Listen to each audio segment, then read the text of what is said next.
Hello po sa inyo mga kalingap. Welcome back again sa ating YouTube channel po, Kalingap JJ. And this vlog po ay update po sa mga nangyari po. Kanina, syempre ngayon po ay 7/21, July 21, kung saan magpa-follow up check up po si Ate Pia. So, ayun po, background sa mga nangyari before ng kanyang follow up check up. So, doon, x-ray niya, and doon nakita na sumobra. Yun nga po yung maraming nagtanong, maraming naging concern, citizens, na bakit na po nga ganun. So kami, wala po kami ibang alam, kundi sumunod lang po dun sa mga nakasulat o dun sa mga advices, sa mga sinasabi ng mga titingin kay Ate Pia. And yung mga nagtingin na doktor o yung mga advice ng mga nurses din po sa hospital.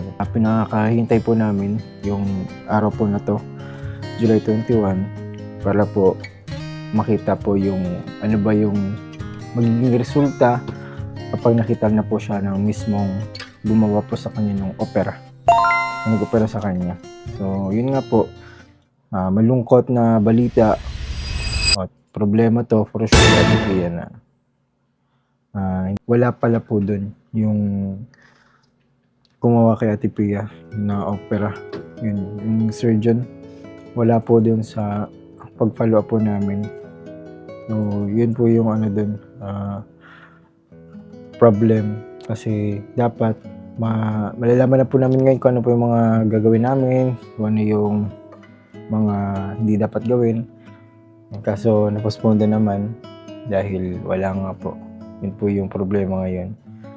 Kaya ang mangyayari po ngayon ay maghihintay na lang po ulit. Pero nung dun po kami kanina ay ibang doktor po ulit yung yung na kasalamuhan namin. Iba pong naka-duty. Pagpunta po doon, nirequestan po siya ng another x-ray. Yan guys. Femur right APL. So, yun po yung inano po sa kanya, inopera. Yung site na yun. So, kung kailan? Sa August 18. August 18 pa po ito. So, dapat magkaroon ulit siya ng x-ray sa araw na to. So, ano po namin dito, ang plano namin dito ay pa-x-ray na lang sa labas para pag merong resulta, doon na lang, hindi na hassle kasi ang haba ng pila. So, sabi ko ay lang po, sa labas na lang magpa-x-ray para tuloy-tuloy yung pag-process sa buwan ng August.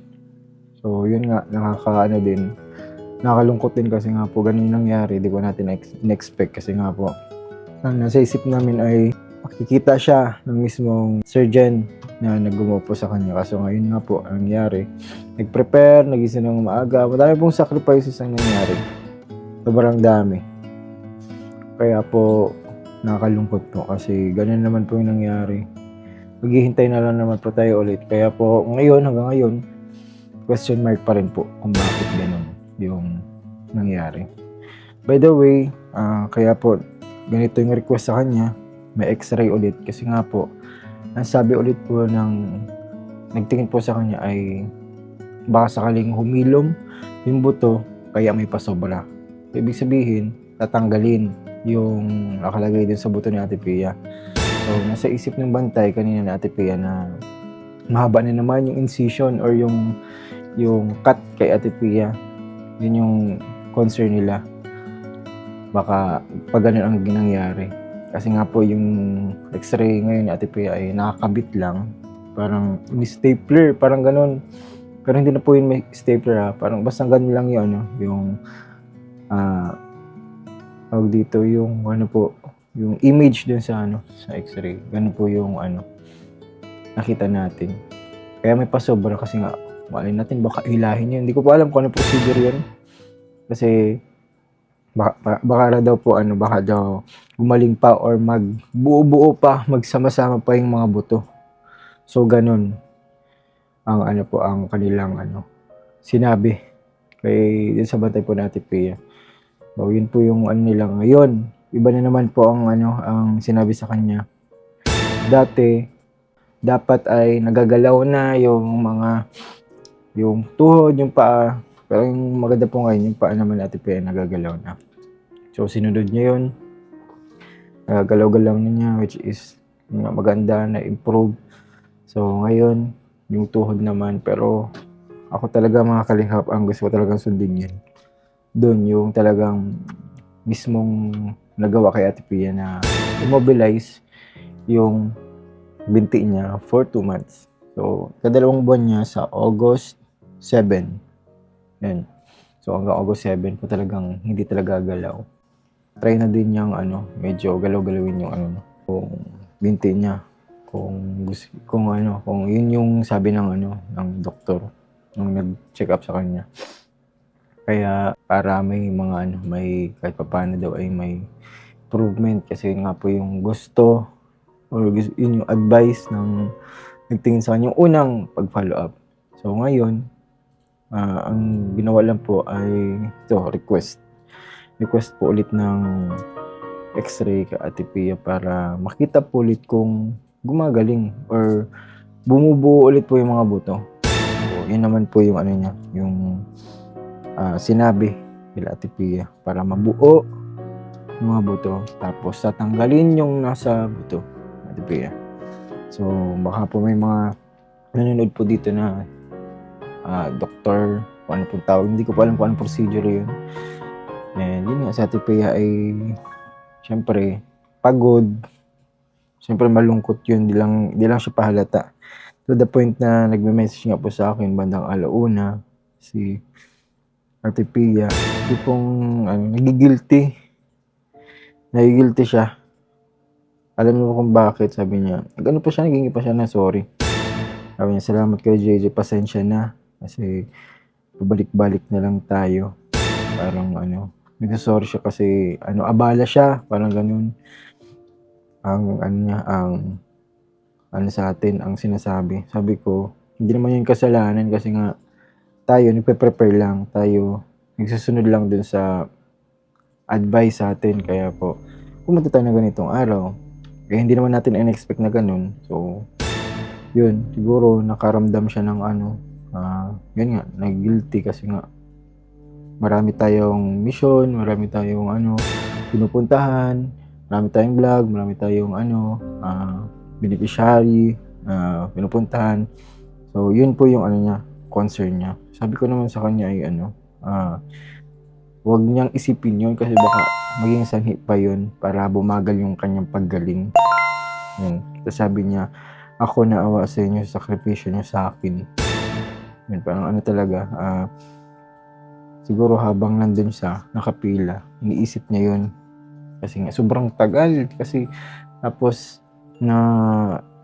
nagulat pa ang lahat kasi nga wala yung mismong sa kanya nag-schedule na dapat yung schedule ngayon ay dapat makita natin yung gumawa sa kanya ng opera. So yun nga, kaya bibigyan na tayo ng assurance kay Ate Pia na hindi niya kailangan mag-isip ng ganun kasi nga kaya nga po tayo Team Kalingap, diba? Team Kalingap para maglingap po sa mga nangangailangan. And yun nga po, assurance kung saan andito ako para tumulong hanggang siya ay makaupo, makatayo. Diba yun naman po ang assurance natin palagi sa vlog natin, diba? Kaya yun yung sinabi natin Ate Pia para hindi niya isipin kasi nga baka maging dahilan pa yun para pumagal yung kanyang pagaling. Sabi ko sa kanya, huwag niya isipin yun na mga ganung bagay kasi nga andito kami para tumulong. Yan. Walang wala kami hiningin kapalit. Talagang gusto lang namin gumaling siya. Yun. Mga assurance po ba na pampagaan ng loob kasi nga puro na lang guilt ang kanyang nasa isip, nasa puso kasi nga po sa isip niya, abala siya. Pero hindi po yun. Natin sa Ate Pia. Bigay tayo ng maraming assurance sa kanya kanina habang nakapila siya.